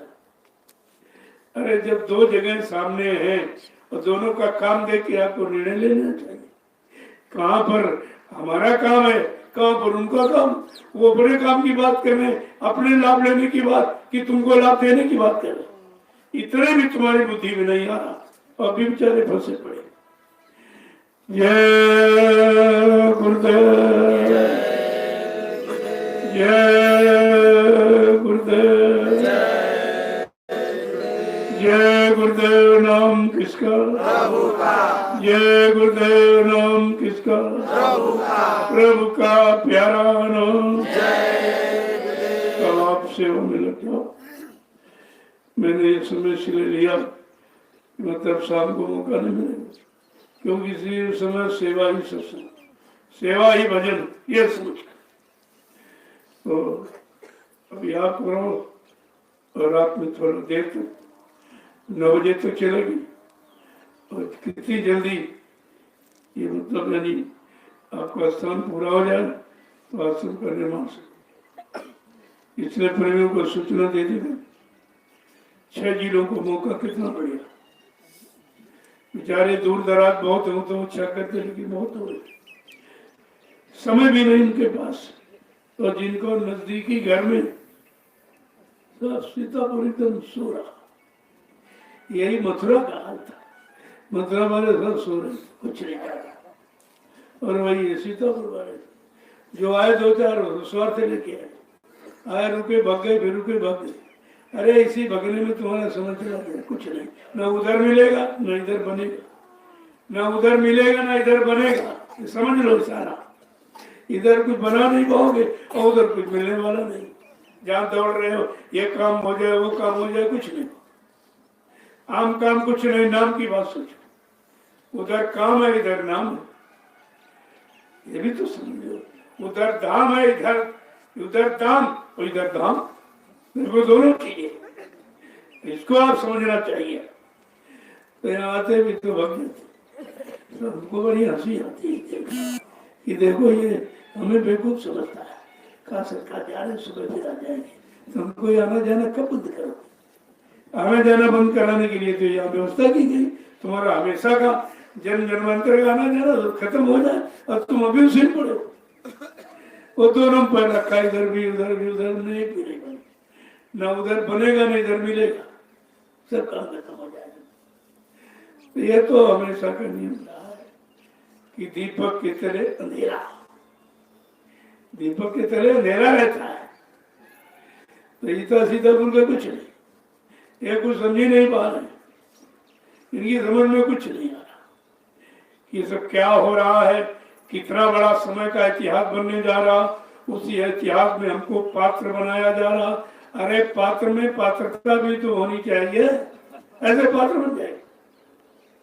और जब बनने की बात तो भगने की शुरू कर, बजाय बनने के भगने के चक्कर जाओ। कब तक भगोगे, कब तक भगोगे? वहां मार पड़ेगी, तब आओगे, तब तक ना काम हो जाएगा, ना इधर कह रहे न उधर। थोड़ा समझा करो। अगर मौका दिया गया है तो ये 6 जिलों के लोग कभी नहीं कर सकते कि हमको मौका नहीं मिला, और इनको माफी भी नहीं होगी। इतना बड़ा काम, इतने बड़े आधार की भूमिका और तुम्हारे कर्मों की अदायगी का इतनी बड़ी व्यवस्था, और तुमने कोई लाभ ही नहीं लिया। मैंने कल सूचना की है लोगों को कि 2-2 दिन की 10 लोगों की टोली ले आओ, 2 दिन सेवा करो, चले जाओ। अरे 2 दिन समय, यानी 30 दिन में 28 दिन तुम्हारे और 2 दिन परमात्मा। जो 2 दिन का समय तुम्हारे काम आएगा और 28 दिन का वो खत्म नहीं तुम्हारे, वो तुम्हारे काम आने वाला है नहीं, किसी के नहीं आए। बड़े बड़े राजे महाराजे बादशाह एकदम खाली चले गए और नरकों में पड़े हैं और जम की जूतियां खा रहे, कोई बचाने वाला नहीं। तुम्हारे पास क्या, लेकिन बात समझ में आ जाए तब तो आपकी बात तो समझने की। जय गुरुदेव। लोग सेवा में लग जाओ, मैं भी आऊंगा, देखूंगा भाई कौन कैसी सेवा कर रहा, किसको उत्साह है, को जबरदस्ती लगा कि अब कह दिया गया तो क्या करे, जाने तब नहीं लाभ मिलेगा। अगर भाव गंदा हो गया तो लाभ, अरे भाव की भक्ति, कह रहे क्या बताए आदेश हो गया जाना तो भाई, तो इसका क्या लाभ, इसका कोई लाभ है? यहाँ भी मजबूरी समझते, जहाँ मजबूरी नहीं असली मजदूरी, वहाँ मजबूरी समझते हो, और जहाँ कुछ नहीं मिला वहाँ लगे पड़े। तो तुमको भी यही नहीं समझ में आया कहाँ लगना चाहिए। चलो आप लोग चलिए, तो मैं भी आ लूंगा, देखूंगा भाई कौन किस भाव से। देखो गुड़ यहाँ रखा, इनको नाश्ता वहीं पहुंचाइए, अभी घी का डिब्बा दूंगा, रोटी पर घी लगाओ, मेहनत करते, मतलब ऐसे नहीं सूखी फूकी चुपड़ दी, मैं देखूंगा ये सब चोरी करते हैं।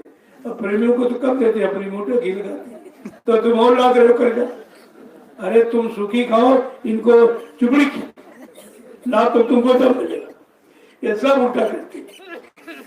मैंने कई बार इनके भंडारे पकड़े हैं और फिर पकड़ूंगा। आज तो मैं अचानक किसी को नहीं मालूम, मैं तो पीछे भी आने वाला था कि मैं साधना पर बैठा था, मैंने कहा ठीक नहीं, सब समय पर चलूंगा, लोग एक ही बार भजन करने का मौका मिला, चलो करने पड़ी तो मैं आ गया चले। और किसी समय आ सकता, तुमको तैयारी रखनी चाहिए, ऐसा नहीं कभी किसी समय कुछ शुरू कर दिया जाएगा। जब जैसा समय वक्त घड़ी देखी जाती है कि भाई किसमें क्या लाभ है और किसमें क्या लाभ मिलेगा, वो चीज अपनाई जाती, लेकिन तुम्हें तो दिखाई देता नहीं। तुमको हर वक्त तैयार रखना चाहिए, हर वक्त तैयार हो। फॉरन तो आर्मी की तरह कब इशारा बचे, आर्मी में एक ही शिक्षा है, not who and why but do और डाई। क्या कैसे कुछ नहीं, करो मरो, करो और मरो, ये है। यहाँ पर करो और चलो, मरो नहीं, चलो, करो और चलो, बात समझा करो आप। तो इसलिए अब आप चलो, मैं भी आ जाऊँ। जय गुरुदेव। इनका नाश्ता वहीं 9 बजे, तब तक सेवा करें, वो नाश्ता में देखूंगा क्या क्या खिलाते हैं। मेहनत करने वाले बेचारे कुछ नहीं, इधर उधर घूम रहे फालतू, वो घंटी लगा दी, पहले बैठ गए, घंटी बंटी कुछ नहीं, ये घंटी बंटी का मतलब तुम्हारा खत्म कर दूंगा, ये इधर उधर टहलते रहते हैं, वो घंटी लगी फट से पहले बैठ गए, और बेचारे जो काम करते वो बाद में देते तो रोटी खत्म। मैं एक दिन का भंडारा पकड़ा, मैं पहुंचा तो भगवान जी बैठा, नजर खोल क्या, तब जली बोली रोटी। हमने ये किसके लिए, जो खेती में रात में जगते दिन में रखते उनके लिए रोटी दे रहा, ये रोटी का। वो पहले लोग बैठ गए अच्छे अच्छे, हमने हो सीतापुर वाले बैठ गए, वो बना नाते रिश्तेदारी समझ के खिला दिया तुमने। हमने कहा भंडारे में सीतापुर का कोई आदमी नहीं, कोई नहीं रहेगा, सब आप लोग जो सबको समान दृष्टि से देखे, ना कोई बिरादरी, ना कोई अड़ोसी, ना पड़ोसी। ये भाव खत्म करने के लिए हमने भंडारे में एकदम व्यवस्था बदल दी, तब बाहर को लोग सेवा करा, उनकी सेवा देखिए, आप सीखिए, तो ये जात बिरादरी रहेगी। अगर पहचान पहचान वाला कोई, तो जगह जगह इसी तरह व्यवस्था करूंगा धीरे धीरे। अभी तुमको मौका है कि सीतापुर, लखीमपुर, पीलीभीत, बरेली, शाहजहांपुर, हरदोई, और जब देखूंगा तुम्हारी व्यवस्था करता हूँ तो बाहर वाले आ जाए। हमारे पास संगत की कमी नहीं है लोगों की, तुमसे अच्छे लोग, लेकिन कहने को न हो कि हम पास में थे, हमारा मतलब कोई ध्यान नहीं दिया गया, हमारा सम्मान नहीं, हमको कोई सेवा का अवसर नहीं, तो तुमको तो पहले अवसर दिया। मैं रोज लाता हूँ 6 जिलों की सेवा, 6 जिलों की व्यवस्था है। अगर 6 जिले व्यवस्था कर ले तो वजन ही तुम्हें नहीं करना पड़ेगा, लेकिन तुम कुछ नहीं करते। तो मैं अगर इशारा कर दूंगा तो बाहर लोग आ जाए, तुमको बहुत पीछे ढकेल देंगे, बहुत पीछे। इतने मेहनती है और इतने पाक साफ पवित्र, बिल्कुल निस्वार्थ, कोई स्वार्थ की भावना नहीं। तो ऐसा कोई काम मत करें आप जो हमें कोई कदम उठाना पड़े और तुम सेवा से वंचित हो जाओ। लेकिन भाई नहीं करोगे तो काम तो होना है। मैं आपको मौका देख रहा हूँ, उधर से इतना बोल दूंगा, चले आओ 15-15-20 लोग टोली बना करके, ये सेवा बड़ी है, देखना रात दिन करें। ऐसे लोग हैं रात दिन बैठते नहीं सेवा के, सेवा के नाम, और तुमको मौका दिया था, तुम समझते नहीं, तो कम से कम जानकारी मिले। अपने बने जिलों में सूचना कर दो मोबाइल से कि परमार्थी सेवा प्रारंभ हो गई, आप लोग आइए। और मतलब यानी 2-2 दिन का समय, अरे दशांश गुरु का तो साल में 365 दिन, एक महीना, एक महीना कौन देता बताइए आप। जब दशांश तुम समय नहीं देते हो, जो जिसमें कुछ नहीं लगना है, अरे इतनी तो छुट्टियां तुम्हारे पास नहीं, कोई कर्मचारी अधिकारी नहीं कर सकता कि मेरे पास समय नहीं, इतनी छुट्टी तुमको मिलती है। और यहाँ साल में 1 महीना मांगना, 1 महीना तुम्हारा दशांश में आता, पैसा ही दशांश नहीं, समय भी दशांश। ऐसा नहीं, दशांश की बात पहले समझा करो। तो समय जब हिस्सा लगा लोगे तो सबकी मतलब यानी जितनी गंदगी पाप कर्मों की सब खत्म हो जाएगी। तो आपको तो समझदारी से काम करना चाहिए। जय गुरुदेव। धीरे धीरे तुम्हारी सब नकल करेंगे, लेकिन यहाँ नकल का काम नहीं है, अकल का। अकल है नहीं तो नकल क्या करें, अकल भी चाहिए उसके लिए। और अकल कैसे बनती है? शुद्ध सेवा भाव, शुद्ध गाड़ी कमाई और शुद्ध सच्चे कर्म, इससे अकल बनती है। अकल है खराब तो नकल करके तुम करी कैसे? नहीं पूरा करोगे, शकल बिगाड़ती की जनता। जो चिल्ला रहे हैं अभी सतयुग पार्टी, सतयुग यही है, ये सुभाष बानी है, अरे जिसका नाम ले रहे हो उसको तुमने, तुम्हारे बाप ने नहीं देखा, सुभाष कौन था, क्या था, ये तो किसी जानते नहीं था। जिसको देखा नहीं, जिसकी स्पीच सुनी नहीं, उसकी तो चर्चा करते, और जिस गुरु को देखा वो भूल गए। जिसको देखा और सुना और जिसने तमाम बीमारी महामारी तुम्हारा पारिवारिक तुम्हारा सारा काम किया उसको भूल गए, जिसको नहीं देखा उसकी चर्चा हो गई। इनका कैसे मूर्ख है बताइए? जिसको देखा नहीं उसकी चर्चा। हमने सुभाष के सामने आजा कहते मैं सुभाष को मानोगे तो कहूंगी ये कैसा सुभाष, ये कैसा सुभाष। फूलबाग की घटना हुई कानपुर, तो क्या कहा गया था? बच्चा मैं कानपुर में प्रवेश लिया, जगह जगह दीवारों पर लिखा नेताजी नेताजी आ रहे नेताजी, और मैं निमंत्रण पर आया हूँ। आजमगढ़ में सत्संग हो रहा था, वहां पर हीरालाल दीक्षित, उत्तम चंद मल्होत्रा गए, उन्होंने चिट्ठी दिया कि सरकार आपको सुभाष जयंती पर संदेश सुना। अरे कल वो तो मेरा काम ही है, वो तो मैं सुनाता हूँ, जरूर आऊंगा। और आए तो मतलब यानी कहा भाई मैंने सुना सुभाष नेता सुभाष, अगर मैं एक हो तो मैं सुभाष हूँ, मुझे कौन पहचानेगा? सब एकदम चुप, कौन पहचानेगा? और कोई तुम्हारा बेटा अगर घर से छोटे बच्चे निकल जाए और 45 और मतलब साल 35 साल बाद 30 साल बाद आए तो तुम उसे पहचान पाओगे? तो माँ बाप नहीं पहचानते।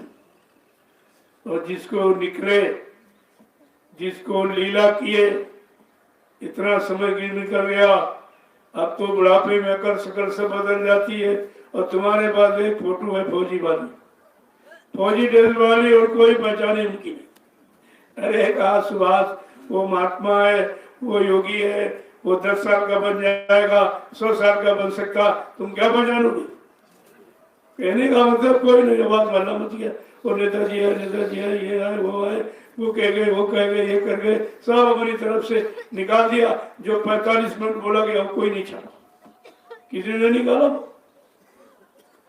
तब कहा जाए जिस कानपुर से बदबू उठी है, इसी कानपुर से बाग हो जाओगे। तो बात तो समझने की है, अब बात समझ में किसी की आती है। जो शब्द, एक ग्रंथ है शब्द रचना, उसमें एक छोटा सा इशारा किया गया, ये शक्ति इटावा से उमड़ी, जाए कानपुर दाई, वहां से उड़ी और कानपुर में धावा बोल दिया, और उससे फूल बाकी घटना को कोई नहीं सुन पाया। ये क्यों किया गया, क्या है लीला, कैसी है क्या?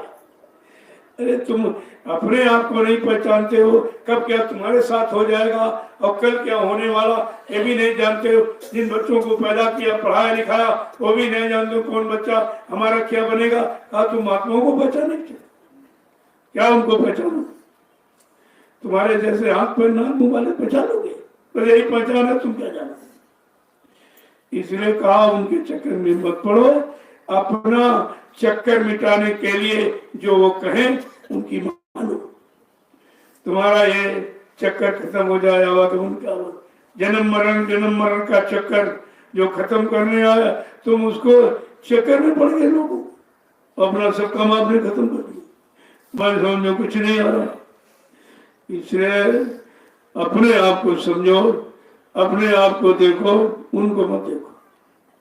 वो क्या करेंगे, क्यों करेंगे, किसके लिए, किधर की तरफ, तो आप समझ नहीं पाते हो। जब नहीं समझ पाते तो क्या काम में लगे हो? तुम्हें काम से मतलब और अपने धाम पहुंचने से मतलब, बस दो चीजें से ध्यान में रखो, बाकी कूड़ा कचरा को मत। जय गुरुदेव। चलो मैं भी याद करूंगा। अब हम लोग सेवा में लगते हैं। बैठे मत करो, ना आए तो कुछ न कुछ करो, कुछ न कुछ करोगे तो शरीर के कर्म जड़ जाएंगे। अरे तमाम काम देखिए, ये आपकी व्यवस्था, ये आप ही ने तो की। देखो, आपकी गाड़ी कमाई से जमीन खरीदी और आपने मेहनत की तो ये सामने खड़ी। इतनी जल्दी कोई न जमीन बना पाया और न जमीन बनी है कोई। और ये सब किसके लिए? आपके भंडारे, जो हजारों रुपए की सब्जी रोज ये खर्चा बच जाए और शुद्ध, एकदम शुद्ध। धीरे धीरे तुम्हारी अपनी व्यवस्था सब ऐसी बना लो, अपने रहने की अपनी व्यवस्था। भाई जिसकी जगह में रहोगे तो बजट में कटौती होगी, जिसका खाओगे उसकी। ये सब कटौती ये अगर हो जाए तो सब काम ही तुम्हारा खत्म हो। ये सब व्यवस्था, कोई काम नहीं अपना धीरे से निकल गया और बिना पूछे कोई चीज लेना मत, क्योंकि व्यवस्था है। तुम अपने अनुसार करोगे उसका लाभ नहीं। जब वो चीज उखाड़ के भंडारे में रख दी जाएगी, वहां से आप लीजिए तो उसमें लाभ है। तुम्हारे उखाड़ के खाने में लाभ नहीं है, वो नुकसान है। और बात तुम समझते नहीं। और इसमें साइन बोर्ड लगा दो, कोई जूता चप्पल पहन के नहीं जाए और कोई बिना पूछे। आप देखो तुम्हारा कैसा बढ़िया है, और खाने के लिए भंडारा बना हुआ, वहां सब रखो। जितना खाना चाहो, 1 मूली 2 मूली 4 मूली 10 मूली जो खाली चाहो ले लीजिए, आप बना नहीं, ये तुम्हारे लिए। लेकिन व्यवस्था के अनुसार, तुम्हारी व्यवस्था बिगाड़ने उखाड़ने की नहीं है, खाने के लिए है। आपकी व्यवस्था बना दी गई एक जगह। ये सब सामान तैयार होता जाएगा, भंडारे में रखवा दिया जाएगा। आप जाइए भंडारे से ले लीजिए, या जब भोजन करोगे तो तुमको खुद ही सब लोग परोस देते, भोजन के साथ देते हैं। लेकिन व्यवस्था में रहो तो लोग समझते कि नहीं भाई, जब तुम ही लोग व्यवस्था बिगाड़ दो तो कुछ नहीं बचेगा। ये सब बंदर की तरह उखाड़ फुखाड़ फेंक दो, क्या मतलब हो? फिर लगाने का मतलब क्या हुआ? तो इसकी रखवाली करना, इसकी व्यवस्था करना, समय समय पर खाद और पानी और दवा, जो कीड़े फीड़े वाली हल्की सी, मतलब अभी तो जब गौशाला यहाँ हो जाएगा तो कोई कीटनाशक दवा नहीं डालेंगे। वो गायों का मूत्र वो इकट्ठा हो जाएगा, उसमें 5 लीटर में 2 लीटर पानी मिला करके आप छिड़काव कर दीजिए, ना कोई कीड़ा लगेगा। और जो फसल नीचे वाली बहुत अच्छी हो, एकदम चिकनी खूबसूरत बढ़िया, और दवा का असर खत्म हो जाएगा। ये सब होगा, कितनी जल्दी हुआ है, वो भी जल्दी से हो जाएगा। आप लोग लगे हो इसीलिए हो रहा। भाई मेरा तो कुछ है नहीं, मेरे पास तो कुछ है ही नहीं, मैं क्या लगाऊंगा? मेरे पास तो कुछ नहीं, तो आपका है और आपके काम में लगा हुआ। वैसे ही लगा रहेगा, साल होता चला जाएगा। देखते रहिए आप सिर्फ। अभी गुरु पूर्णिमा जुलाई में हुई, अब तुरंत अगस्त में जमीन हो गई आपको, और सितंबर अक्टूबर नवंबर 3 महीने फसल कर लिया। 3 महीने में लेवल बड़े बड़े टीले, मतलब यानी, और प्रवीण ने कितनी सिर से मिट्टी ढोई है। वो सत्संग जो अपना भंडा मतलब आश्रम का स्थान बना दिया था। थोड़ी जमीन ये नीचे पड़ी थी, ये हो जाए तो अच्छा रहेगा, क्योंकि अपने आश्रम का रुख इधर ही है, दरवाजा इधर है उत्तर की तरफ। अब कल वो भी हो गई। अब आप निश्चित होकर उसका पठान कर दीजिए जल्दी से, ताकि किसी शुभ मुहूर्त घड़ी में आश्रम की नींव डाल दी जाए। जय गुरुदेव। ये सब देखभाल रखिए, घूम घूम कर देखिए, और इसीलिए थोड़ा भी लाइट की व्यवस्था कर दी जाए। वो बड़े बड़े पोल जो आते हैं 4-4, 5-5 लाइट वाली, वो इसमें 2 लगा दिए ना, 2 इधर 4 और 1 उधर 5 लग जाएंगे, तो सब लाइट एकदम बिल्ली तक आएगी, वो भी दिखाई देगी कि भाई खेत में कौन घुस रहा, दिखाई देगा। और बगल में ये बाउंड्री के उधर सामने 5 रूम बन जाएंगे, जो सेवादार खेती काम करते हैं उनका आवास हो जाएगा, या जो परमानेंट हमेशा के लिए रहने वाले उनके लिए व्यवस्था हो जाए। और जमीन जैसे मिलती जाएगी, ये यहाँ का सब हट करके उसी में एक स्थायी व्यवस्था हो जाएगी। 3 सेट लंबा सा आए गए सबके लिए, ये सब व्यवस्था आपको करनी है, आप ही को करनी है, और आप सबकी गाड़ी कमाई से होना। अब आप देखिए तुम्हारी कमाई कहाँ लग रही, जो सेवा दे रहे हैं सामने तुम्हारे लग रही, और जो लोग सेवा रहे वो कहाँ लगा रहे, वो लगा रहे हैं अपने में। अब उनको डर भय हो गया कि हमने झूठ कह दिया कि बाबा जी मर गए, और तो मतलब यानी बड़ा प्रसारण हो गया। अब वो अपने बचने के लिए जो फोर्स रखते हैं पुलिस, अब उनसे पूछो नामदान कहाँ चला गया। अरे जिसके पास नाम पावर वो डरता 3 लोग भाई, 3 लोग तक उसका कोई बाल मौका नहीं करता, और यही डर रहा हो। सब फोर्स रखते हैं, उनको अंडा और शराब मुर्गा मीट खिलाने में सारी सेवा लोगों की जा रही है, और इनको अभी होश नहीं, उन्हीं पीछे दो। अरे भाई 2, लेकिन 2 के ये देखो हमारा लक कहाँ रहा, और यहाँ तुम्हारे सामने लगा दो, सब तुम्हारे सामने, कोई भूल भ्रम, कोई बर्बा नहीं सकता कहाँ सेवा दे रहे हो आप। अरे कहते हम कहीं नहीं दे रहे, हम अपनी व्यवस्था बना रहे, अपने रहने की, ठहरने की, खाने की, पीने की हम अपनी व्यवस्था बना रहे। हम किसी को कौन दे रहे, हम किसी को नहीं दे रहे, और यहाँ तुम्हारा लेके हम क्या करेंगे, हमें तो जरूरत नहीं। ये भी बात है, लेने वाले को जरूरत नहीं और देने वाले की जरूरत पूरी हो जाए तो सेवा का सही अर्थ निकल आएगा। जय गुरुदेव।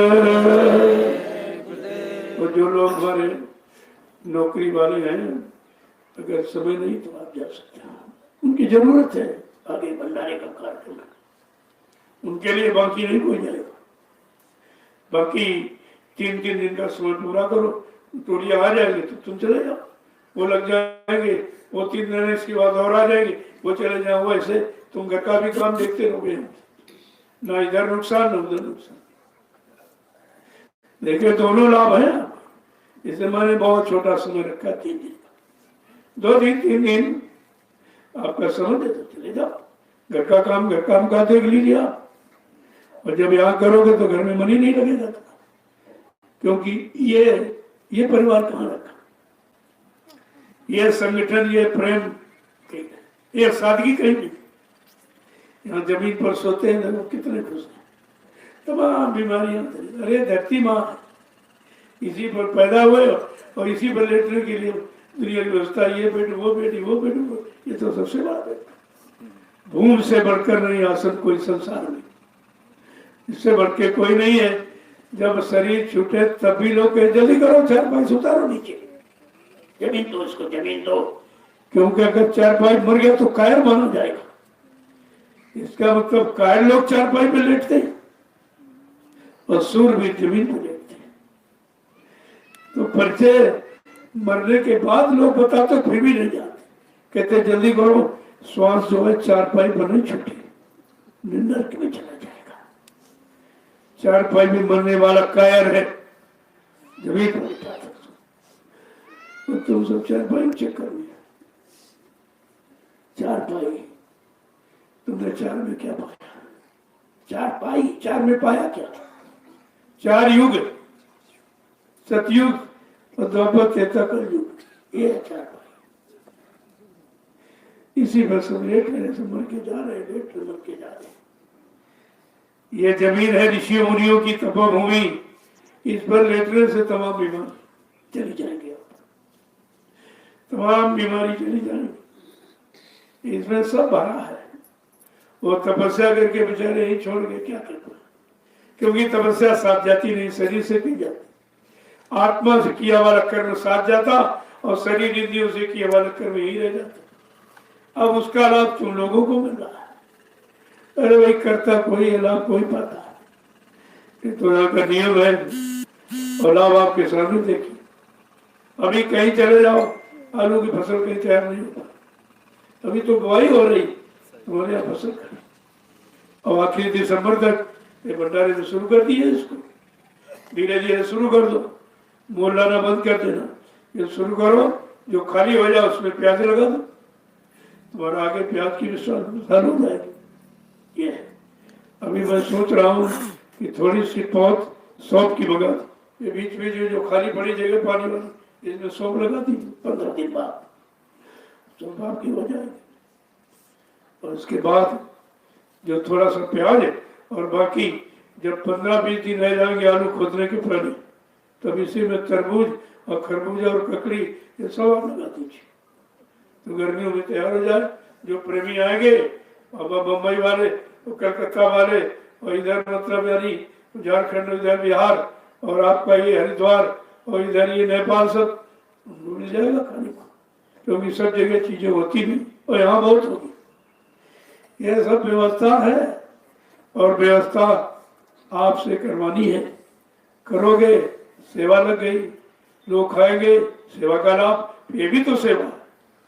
ये सब यहाँ जो भी है सब सेवा का ही, उस सेवा से आपको लाभ मिल जाए, ये सब व्यवस्था है।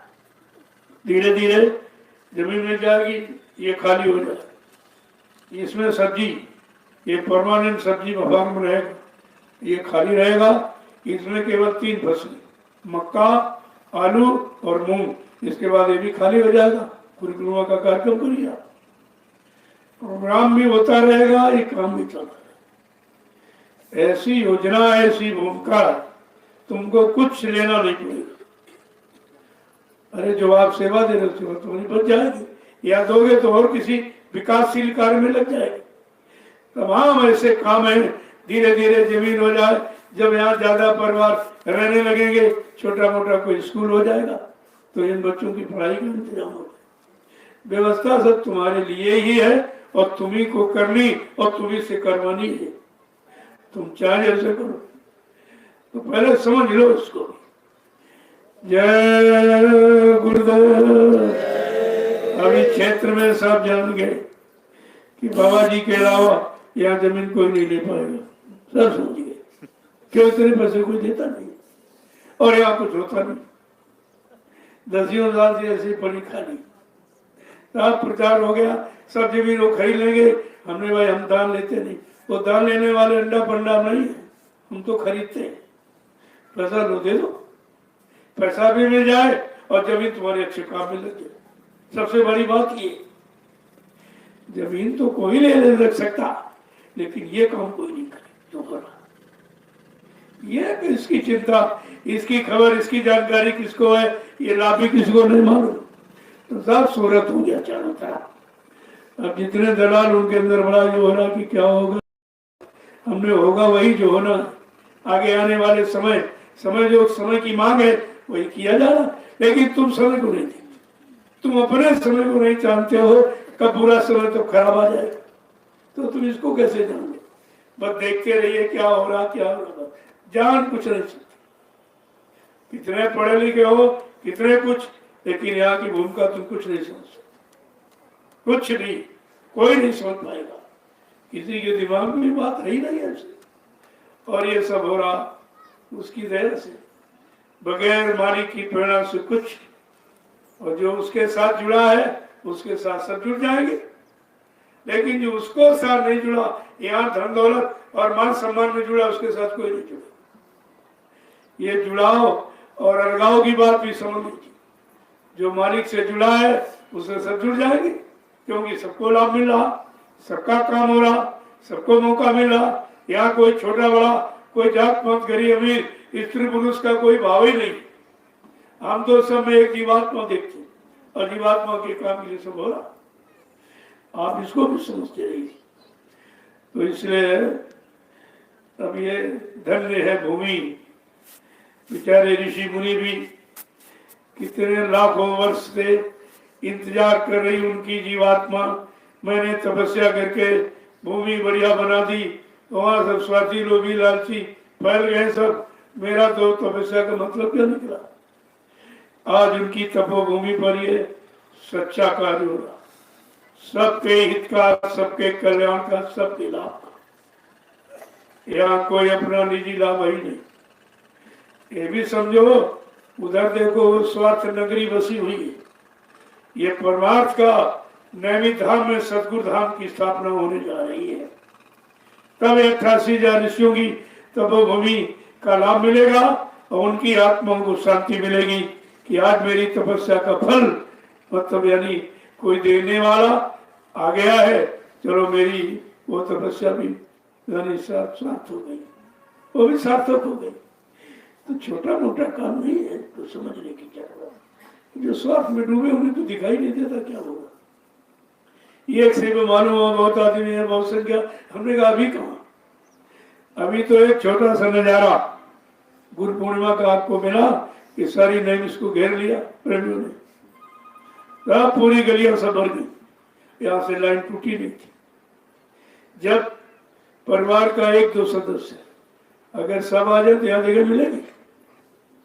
अरे नैमिष और मिश्रिक ये सब आस पास गाँव में जितनी जनसंख्या नहीं उससे 10 गुना तो ये, इसको देखिए आप। मतलब है तो एक छोटा सा नजारा इनको समझाने के लिए था, लेकिन कुछ नहीं, तमाशा देखते रहे तो भूल गए क्या है क्या है। अरे तुम 2 आदमी नहीं इकट्ठे कर सकते, ये 10 लाख का जंगल तुम 2 नहीं इकट्ठे कर सकते। और बेचारे ऐसे समय में घना घोर पानी, बरसात, आंधी तूफान, लेकिन एक भी नहीं हटा। मैदान छोड़ के एक भी नहीं गया। अगर कोई पूजा पाठ वाला, पत्थर पत्थर पूजा करने वाला होता तो भाग जाता, या नहीं ठहरता वो रुकता नहीं। यहाँ सब आत्मिक पूजा वाले हैं, आत्मा से उस परमात्मा को पाने की का भजन कर रहे हो। वो सामान मान सम्मान दौलत पाने वाला भजन नहीं है, वो पूजा है, भजन। दोनों को समझना चाहिए। और दोनों तुम्हारे सामने है कि पूजा वाले क्या कर रहे हैं और भजन वाले क्या। पूजा वाले अपना अपना, तो मतलब जो लोग दान करते हैं, धर्मशाला बनवाओगे, अगर कोई रहने चला जाए कहते किराया दीजिए, कोई खाना चल जाए रोटी का पैसा दीजिए। ये धर्मशाला, ये धर्म की परिभाषा है, ये सेवा है। और आप यहाँ देख लीजिए कितने लोग रोज भंडारों में भोजन करें, किसी से पैसा मांगा गया, कितने लाख लोग आए। और ये भी मैंने परिचय दिया, सारे गांव में निमंत्रण भेजवा कर उनको भी कि देख लो कि आगे आने वाली सत्संग की व्यवस्था सबको रोटी देगी, सबको भोजन मिलेगा और सबका सम्मान होगा और सबको अपने मानवाधिकार, मानव का अधिकार क्या है वो भी आपको दिया जाए। तो आप बहुत बड़ी योजना, ऐसी बात छोटी मोटी नहीं है। अब आपको उसी में सेवा का मौका मिल गया। आप चलिए, कोई भी यहाँ आए तुम सपने को कुछ मत देखो, जरा 5 डेलिया मिट्टी डाल के देखो, जो कहीं लाभ नहीं आपको ये मत यहाँ देखो। और नहीं देखोगे, नहीं करोगे तो तुम्हारे सामने लोग करके लाभ लूट लेंगे, तुम ऐसे रह जाओगे, खाली रह जाओगे देखते देखते। ये कराया जा रहा है तो तुम्हारे लाभ के लिए है। अब तुम लाभ न ले पाओ, न कर पाओ तो उसके लिए कोई क्या करे। जय गुरुदेव। भंडारे वाले जल्दी से रोटी तैयार करो, मैं देखूंगा कि जली भुनी रोटी तो नहीं बनाती। ठीक था, बढ़िया। तुमको भी तो उसका लाभ है। तुम रोटी बना रहे हो, खिला रहे हो, वो लाभ अलग, और रोटी खा के ये भजन करते वो लाभ तुमको, ये मिट्टी की सेवा करते ये भी लाभ। तो भंडारे वालों तो बहुत लाभ है, लेकिन निस्वार्थ भाव से रखो। तुम खिलाओ खाओ मत, बाद में बच जाओ, वो भी लाभ है। ऐसा नहीं है रसोईया वही शुद्ध है जो खिला के खाता है, सुला के सोता है, ये है, ये लाभ है। इसीलिए कहा गया सतगुरु वैद्य रसोईया, ये तीन एक क्वालिटी होते, एक क्वालिटी, क्यों इनमें स्वार्थ नहीं होता। वैद्य तो डॉक्टर स्वार्थी बेचारे हो गए, ये फीस लाओ वो फीस लाओ वो फीस, लेकिन वैद्य जो वैद्य थे निस्वार्थ सेवा करते थे, निस्वार्थ।